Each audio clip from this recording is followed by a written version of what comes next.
Okay, I'll just show you how to play music through the Bluetooth audio system in this 2015 Volvo XC60. So we go to music here, we click on a record here. I'm just going to turn that down. If I go to the bottom there's nothing showing. So we go over to media.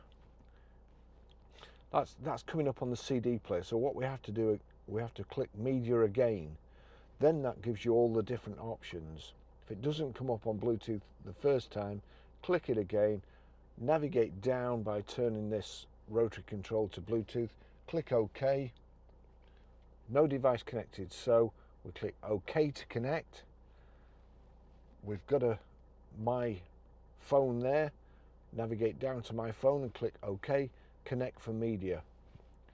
Bit of a long-winded way of doing it, but you see there the XC60 has come up now and it's showing the record that's playing on my phone.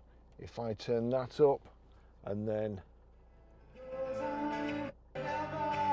there you go, that's how to play music or stream audio.